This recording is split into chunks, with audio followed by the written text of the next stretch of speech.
fairly far, actually, in the Australian qualifiers for the DreamHack Summer Championships, if you guys recall. And I think they may have even made the finals. We were talking about that earlier. I actually forgot to double-check on that. But nonetheless, I do remember them from that event. So definitely a team not to really, take too lightly. But this is a powerhouse team over here in the Returners, of course. Yeah, of course. You have to take it with a grain of salt. I mean, they're newly formed. They're still working out the bugs.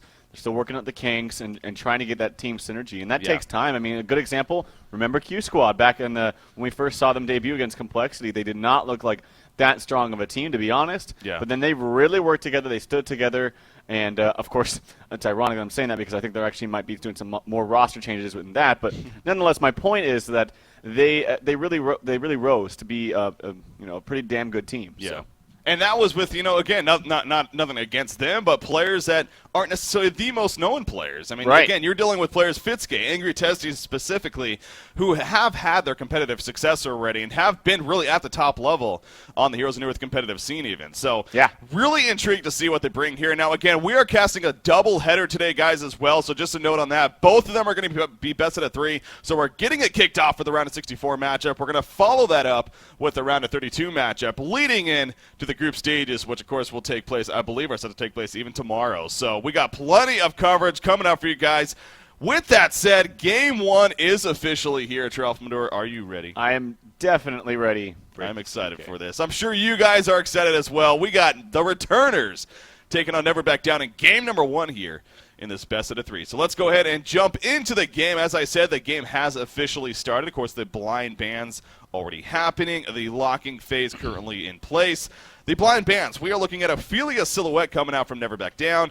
Tundra and Fade coming out over here from the Returners. Now, another thing to note, Emperor, of course, a.k.a. Brized, he is the captain for this team as well. He's going to be the one doing the picks, and definitely a player that I've always said in the past. I respect him. I love watching him specifically because he does go with his own strategies. He doesn't really care what other people are doing out there. Well, yeah, of course. I think he's still thinking about those really, really strong first position heroes like Fade, like Tundra, and of course Legion banning out Ophelia and Silhouette. Interesting too to see that the Legion side banning out Ophelia, since that hero was just so damn strong and so hard to work with, or work against. You'd normally expect that first position to be picking him, not banning him. But nonetheless, it is banned. Also, some interesting locks that have already come out. That Kinesis, I'm looking at that specifically. Jeppins plays a fantastic Kinesis, and I would not be surprised in the slightest to see that picked up here. Yeah, Jeppins, of course, that's kind of another one of these cases, another one of those players, similar to an Enzo, really, where he's been around for a while. He definitely has had his competitive experience, but he's not really a player that really stands out to you, just being one of those those competitive players to remember, but a very, very, very solid player indeed. And, of course, I'm sure you know him fairly well, especially from the TMM scene and whatnot. And, well, apparently he plays a great Kinesis. And to see him first lock a Kinesis, that's probably that probably goes to as a vouch for the point that you're making right there. So, yeah, I'm intrigued to see that. Of course, there would be the second time, I guess, we get to see Kinesis if he is actually picked up. The first time was more of a stomp game, though, so I'm intrigued to see the power of him. But the locking phase has finished. We started with Parasite, went into Kinesis, Cthulhu Font, Polywog Priest Bubbles, and Shadow Blade to finish off. Look at those 3 locks there, specifically by Emperor. Kinesis, Cthulhu Font, and Shadow Blade. The funny thing is, all 3 of those, there's actually a good possibility they could be played. Yeah, that's a really good point. Of course, Bryce, or Emperor in this case, really likes playing that Cthulhu Font. He likes to roam a little bit with him. Specifically, start out in the jungle, then like to do some roaming. And he plays it a lot better than I think most do. Most people like to get that farm up, get that early Helm of the Black Legion up before actually engaging in fights or ganks or what have you. But he actually goes for a more aggressive build. I think he goes for the Steam Boots first and just tries to find openings and ganks in other lanes immediately. He doesn't really put the farm on him. He likes to be more aggressive. And first of all, it's more fun to watch. Second, I think it's just a more appropriate way to go about running a farming Cthulhu Font in the jungle. Yeah. Yeah, and again, as you said earlier as well, when it comes to synergy with a new team, that's something that, well, you can have the greatest talent in the world. We've seen it with several teams in the past, but it just isn't at that top-tier level that maybe you would expect at least right away. It eventually could develop to that stage.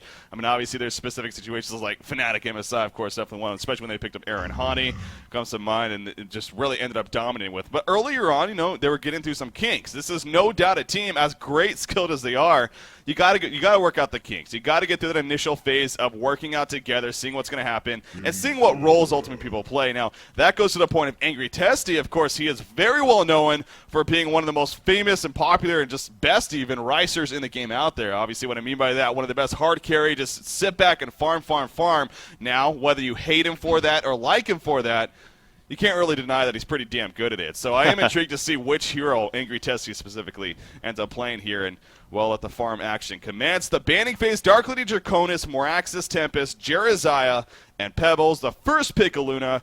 Nymphora, the snap pick from Emperor right there, now still waiting on their second pick. It is going to be Magnus, so the Nymphora-Magnus combination coming out. Yeah, I was going to say, I mean, I like Nymphora in general, but I think she's much better and stronger on a team where the laning partner specifically benefits from that hero, or that teleport ability specifically from Nymphora. And Magnus is definitely one of those heroes, so I like the Magnus pickup. I'm pretty sure Enso is most likely going to be playing that Magnus. Plays a fine Magnus, and it's an aggressive style. I like it a lot. Of course, the Luna first pick, no big surprise right there, and we'll have to wait and see what they follow up with that. They're right-clicking Pestilence and Magebane over and over, so... Of course, I think Magebane... Well, they're probably right-clicking that Pestilence as maybe a counter towards that Magnus. It is played actually well against Magnus, but no, they're going to go with the Keeper of the Forest +1. We don't know quite sure, or we're not quite sure yet what they're going to pick, but Keeper of the Forest as an early pickup here against this Nymphora Magnus. It's not bad because, strong amounts of push against Nymphora Magnus is really, especially against Nymphora, is the way to go. There's really no way to counter the teleport ability from Nymphora. You can't ward against it. Can't you just can't even counter ward against it. The best way to do it is group up and push as a team. Yeah, so. And if you happen to get a hero like Polywog Priest from that pool as well, you got a lot of push power on top of that Keeper of the Forest. So perhaps something that never backed down over here. Of course, the Australian team thinking when it comes to their strategy at hand. As you said, we're still waiting on their third and final regular pick here. About 15 seconds left to go here in the extra time. So time is running out. It is going to be Corrupted Disciple, actually. So that's the carry of choice. And look at that, the snap pick War Beast coming out from Emperor. Yeah, definitely. Bryce player Emperor. I should start calling him Emperor now, especially now that he's on the name. But plays a fantastic War Beast, and that's a smart pick because when you're going up against a passive jungler, it's always smart to pick another passive jungler, one that arguably carries the game a lot harder than Keeper. And some more snap picks coming out. We got Polywog and then Kinesis actually. So I'm wondering if this is going to be, it's going to be I don't know about their lanes actually. Yeah. Is that going to be an aggressive dual lane bottom with Magnus and Nymphora and then 2 solos? It's kind of scary when you throw lanes like that because if your lane long lane fails, it's kind of like the game. So kind of interesting to see those picks. Kinesis is most likely going to be soloing top, Polywog mid, and Nymphora Magnus bottom. How about this, though? Testy playing Polywog Priest. He's not playing that hard carry that maybe you would expect, but at the same time, again, he's obviously just a great all-around player. I mean, he plays... He's probably played every single hero more than any of us could even say with the amount he plays, of course, and with the streaming and everything. So I'm sure he'll do just fine, but it's definitely something that really jumps out to me. Of course, Emperor going to be the one on Warbeast, and well, we know about the Brized Warbeast, aka Emperor Warbeast, and the success he has had with that in the past. But you said it, Kinesis being played by Jeppins here. You called it when they locked it. He's a great Kinesis player, apparently. I haven't seen it for myself, but I'm sure you've seen it several times yourself. And so going to show perhaps a strong player-hero combination in the making here. You know what they're going to do? They're going to do a Suicide Kinesis. Yeah.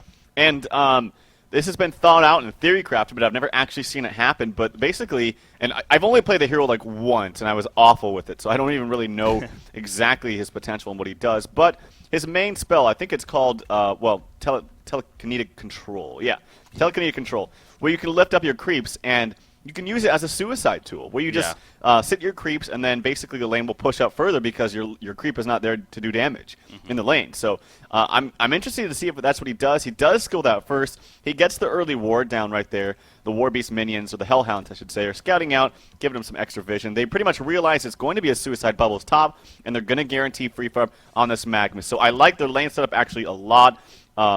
And I'm interested to see how this Kinesis does with that ability and that strategy in the suicide lane. Yeah, kind of working off with what you're saying there. You yourself, you don't really have the most experience on the hero. I mean, I don't really have much myself either. Now, when new heroes become eligible for competitive play, what I tend to do is try to just play them at least a couple of games in mid-wars, perhaps, or even some regular games, just to get the feel of it, and ultimately. And so I did do that with Kinesis a little bit, but yeah, again, I really am just like you in that sense, though. Kind of like, I kind of know what he does, but his competitive potential, his actual real potential, especially in the suicide lane here as you're putting it, who knows? So really, Jeppins, he's going to be the one to show us here when it comes down to it, the true potential of this hero in that on this situation specifically. Polywalk Priest, of course, mid, and as you said, Magnus in the 4 top. Now, how's the Legion team doing? We got Bubbles playing the suicide top, not really a big shocker there. Corrupted Disciple going mid, speaking of shocker. He's just an electric guy that he is. So he's going to be going up against Polywalk Priest here in the middle lane. And in the bottom lane, Aluna is actually, right now, is she going to be farming down here? She does have wards purchased, but I guess it's going to be Aluna Cthulhuphon, but Cthulhuphon currently in the jungle, actually. So, interesting situation down there at the bottom lane. Well, he's utilizing his Hook'em ability right away to get maximum amounts of farm, so they both get a decent amount of farm at the start. Of course, Aluna, she is still playing that support role. She has yet to lay down her the second ward. First ward, of course, was placed up here at the main pull spot for Hellborn by Bubbles, but he's going to get close to nothing here in this lane. So Magma's going to get complete free farm if N4 does her job correctly, and I'm sure Fitske will. There already you see lots of harass coming out from Fitske, and maybe going to use that stun for some extra harass. Yep, right there. So Bubbles going to have to just kind of concede that lane, and he's going to have a hard time. And in the meantime, Kinesis, look at how far back this lane is pushed. Yeah. So that telekinetic control is definitely doing some work right down there. Yeah, again, I just did a quick ping all as well. Obviously, this is an Australian team, like I said. And we're on a US West server, so some higher latency coming out from the Legion team. But, again, that's kind of to be expected. But as you said, though, this lane is really pushed up here for Jeppins. And he is no doubt going to hit level 3 right here. Hopefully, he can get some decent farm out of it. You see the power throw coming out from Aluna actually completely missing right there. So almost a wasted power throw from Penguin Fence playing the Aluna here. Penguin Fence. The great Penguin Fence. Keeper of the Forest, he's doing his thing, though, in the jungle. Dion GG here, and, you know, just going to go around. But as we usually see, I'm sure once around the level 6 mark, as well as the Ring of Sorcery pickup, perhaps the eventual gank attempt going to come out, and then the push on the tower. Middle lane matchup, again, Mad TKO, Corrupt Disciple, playing against Angry Testy on that Polywalk Priest. So far, it's an 8-2 Corrupted, 7-0 Polywalk Priest. Who would you favor in this matchup? I favor, well, it's actually quite even with this matchup. But Polywalk still has lots of creeps here in the mid to farm. He's got like 4 to corrupt his 2 here in the lane so far to farm. So he's going to be, I think, doing just fine in this lane. Of course, N4 has already worked towards the top lane to bottle up for Angry Testy that illusion rune. So he realized, you know, this Bubbles has kind of conceded the top lane, and not really going to be able to get anything against this Magnus, who's already level 4, close to level 5.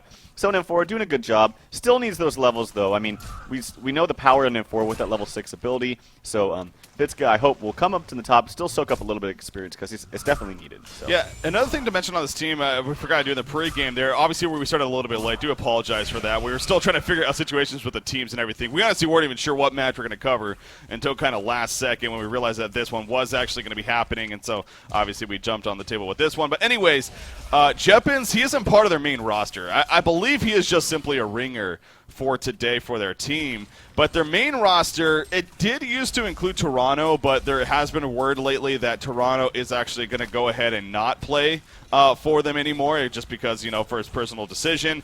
Instead, though, their Cookies is actually a part of their roster. Of course, Cookies, formerly of Clan Milk, and known as the great Monkey King player. He's a part of the roster. I believe he is signed up actually with the team for this event as well. Obviously not here right now today, but just to note that I believe he is their 5th instead of Jeppins, at least at this time. Obviously that could change around if things go differently, but just to know on what their roster situation currently is with this team. Yeah, yeah. Again, and Jeppins is down here in the bottom lane. Let's check out actually his creep farm. He's 16-5. This is a suicide Kinesis. And look, he still has a number of creeps to farm in this wave. He's got 6 in total, including the Hemi Ballista. So this is a suicide Kinesis that's actually getting, just about as good farm as this Cthulhu font. So I'm curious to see, though, in the mid-game how this hero, you know, deals damage. I know, and I've heard, and I've even seen, a actually, lot of burst. a lot of burst coming out from Kinesis. And again, I don't know exactly what the hero does. Actually, he might be in a lot of trouble taking a very risky move, though. It's not too risky because he's actually manning up on this Aluna. Has his boots. Does he have one more thing? Yes, he does. He has that. Actually keeps him in place. Getting the first blood. He's actually going to maybe even turn this on to Cthulhu. He's using that telekinetic control to do a lot of slow damage, and he actually might get it. He does have his ultimate up. Will this be enough? I'm not quite sure, but no, he gets the Bloodlust. How about that? Suicide Kinesis doing work. Right as you start talking about the burst damage potential, and sure enough, we saw it right there. Yeah, it's only a level 3 Aluna, but still, I mean, that just happened so quickly. That was without an ultimate. That was just simply the telekinetic lift ability, that just bursted her down. Of course, that has charges on it. You see right there, he's going to pick another unit up and throw it at Cthulhu, doing some damage, as well as I believe it applies the slow, the movement slow. So you see right here, he's chasing, actually. He does have his ultimate. There's the ultimate, enough burst damage. No, it's not. Cthulhu will barely live, and actually Illuminati will survive in the end, but the suicide 1 versus 2 Kinesis, Jeppins, he really is showing the power potential of this hero at least. So well played on his part at the bottom lane. Against this combination, and he's out-leveling him by quite a bit as well. Now, he is out of mana. You do see Cthulhu coming up with the Luna, so Jeppins will need to be a little bit careful here that he doesn't get comboed down himself. So now his ultimate is just basically his second skill on Crack, right? Basically, from my understanding, yeah. Yeah, that's what I thought too. So. Yeah. He's actually going to sit down here. He does have his early Ghost Marchers. He actually buried himself some mana potions as well. So still wants to stay in this lane. Actually, yeah, your top lane, Bubbles in a lot of trouble. Oh, the stun actually is getting missed from Nymphora, but Bubbles might be in a lot of trouble now because he tried to juke that, and he will go down. So level 6 Magmus now, who does have another 1,000 gold to boot, basically. And then Nymphora also got her boots with the assist from that kill. Also, in the meantime, you got a passive jungler. You got Warbeast in the jungle doing his thing, getting lots of farm. Actually going to go over here to the Ancients, it looks like, or maybe set up a gank here onto mid with that Polywog Priest. And you could do so with the level 6 ultimate, with the grip. Actually, maybe it just went a little bit early. He still wants to dive here. He feels like he has enough damage. He's hitting him. Can he crit some more with his wolves? It's going to be very, very close. Some kiting is going on. Actually, the regen rune popped. One more auto attack, maybe 2. Actually, Bryce is going to be a lot of trouble. He's going to walk away, and actually he doesn't have boots. And Corrupted Disciple realized that, but no, in the top lane, actually, Enso gets another kill onto this Bubbles. Bubbles having a hard time this game. This is going to be a very farmed Magnus. Yeah, I saw the previous guy. Just missed that one, though. It looks like the Eruption was used by Magnus, though, but that was also very well timed, at least in the first kill by Enzo, with his stun. He stunned it as the Shell Surf was being used. He stunned it before he could port with it, and that ultimate set up the kill. Now, the bottom lane, again, it seems like to be right on cue. Keeper of the Force not level 6, though. He comes over at level 5, but he does have the Ring of Sorcery, and they do push the bottom tower. So there's some positive news coming out from Never Back Down right there. But, of course, the top lane, the same thing happening. They get to kill the top lane. Warbeast being played by Emperor. He eventually goes up there to assist. Now the bottom lane back down here. Big dive on a Jeppins, but Jeppins will barely live. Power throw completely misses right there. That was a big missed opportunity by Penguin Fence to finish off Jeppins. He's in a lot of trouble. He will eventually fall to this Magnus. Enzo right now is a freaking beast on Magnus. 462 gold per minute. Yeah. He already has another 2,100 gold. He's going to have his portal key at 8 minutes into this game with Ghost Marchers on top of that. Wow. Yeah, talk about a quick farming Magnus here. And this isn't one of those Magnuses, or Magma, I should say, that gets complete free farm in the lane. I've seen it sometimes. It's horrible. I hate it. But you get free farm and you just buy first item portal key. Yeah. And you're like, first of all, you're like level 6. You have no mana pool. You have no boots. He's still got the Ghost Marchers. He's still level 8. And now he's going to have his portal key on top of that. I don't think he's going for it, actually. He bought something, and then he sold it. It wasn't the portal key, and now he's saving up 2,300 gold. So maybe he's going to go for something else here. He could go. Sometimes, that's what I'm talking about. Sometimes a smart route is to go for some more mana items. Nope, he is going to go for the portal key. So he says, goes to the side shop, just picks it up, figures out that's the easier route. So that is scary when you see a Ghost Marcher's portal key Magnus. And there's an Nymphora. And yeah, with an Nymphora, too, who needs to get some levels. She's sitting actually in the top lane to soak up some levels against this Bubbles.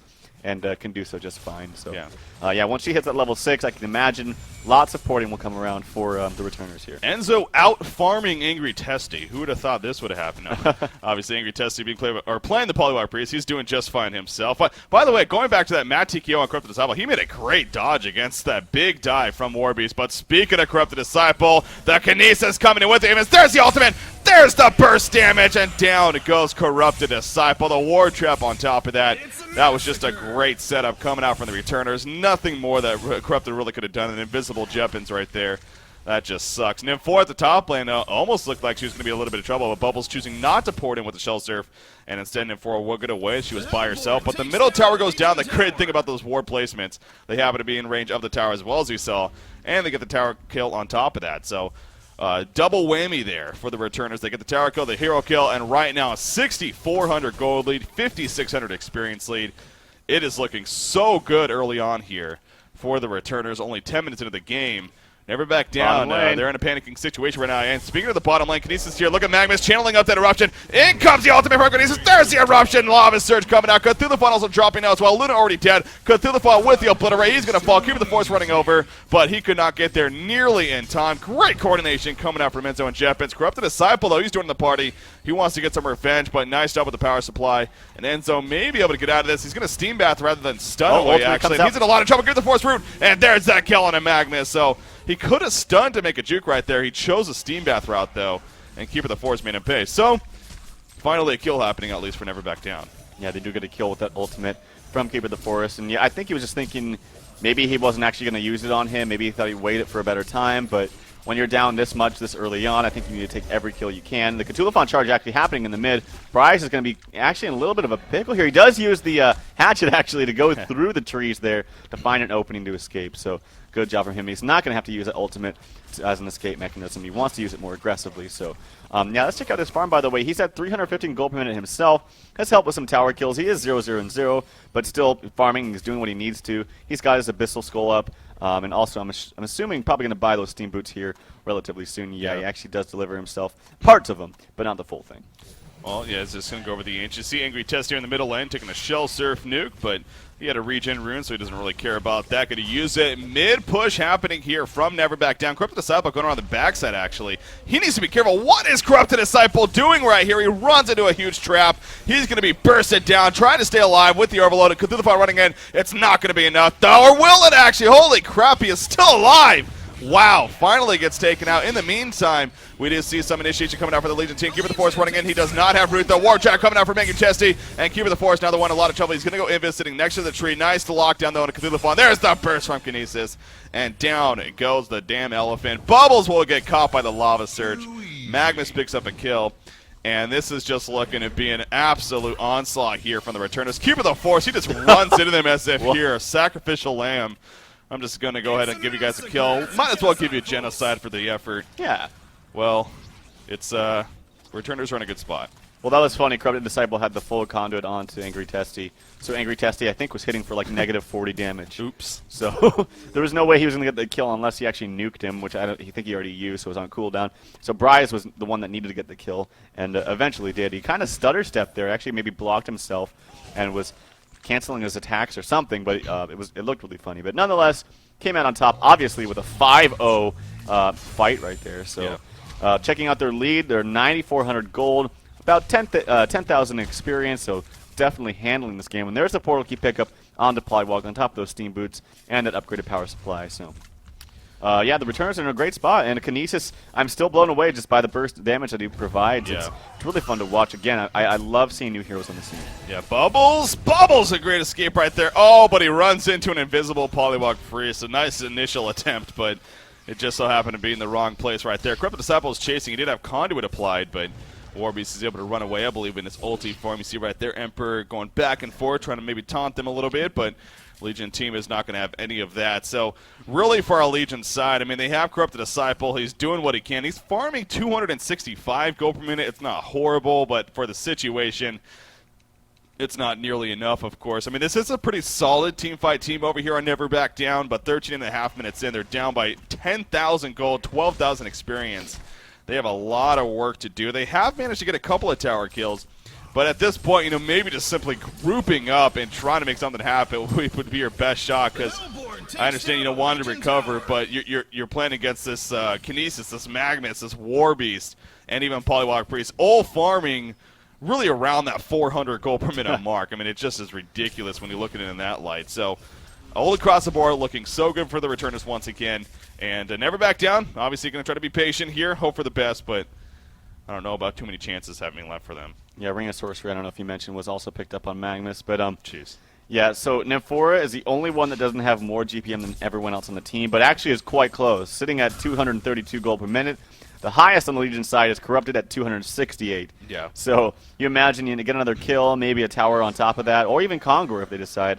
Pretty much everyone on this Hellborn team is going to be outfarming massively the Legion side. So things are looking really, really good for the returners right now. More item pickups. Let's check them out. Nymphora is going to look towards that Astrolabe. Has it very, very soon. Polywog has another 1,400 gold. Buys what's that? Soul Booster? Glowstone. Glowstone, sorry. Buys a Glowstone.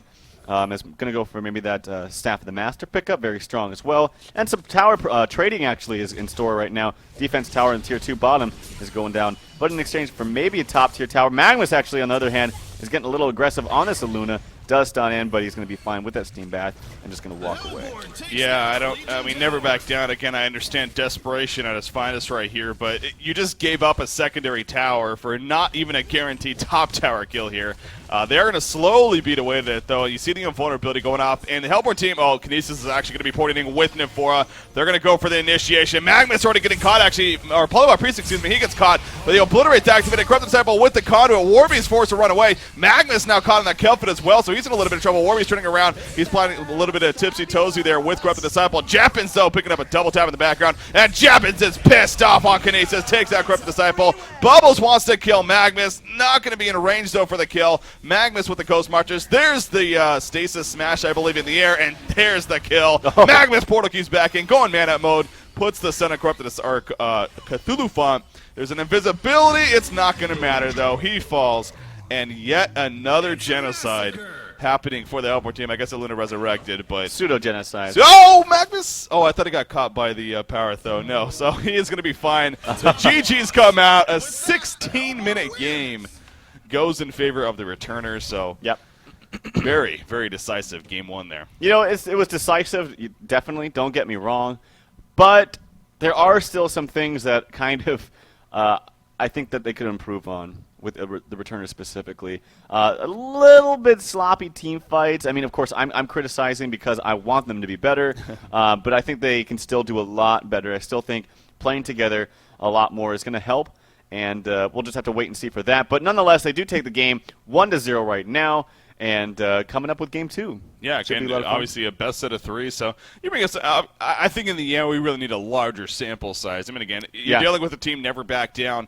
Not that they're a horrible team by any means. I mean, they actually are a solid team, like I said, but they are going up against some very, very powerful names here in the Han competitive scene, albeit a new team, still very powerful, at least individually skilled. So, they gave it their effort there in the first game. Clearly not enough, so we'll see what they change up for that second game, as you talked about, and to see what happens, and see if Never Back Down can perhaps surprise us a little bit. But the returners, they did look pretty damn strong there in the first game against them. So with that said, we are going to take a quick break right here, guys. I'm Breaky CPK. Joining me is Tralfamador. Stay tuned. The returners versus Never Back Down. Game 2 coming up next.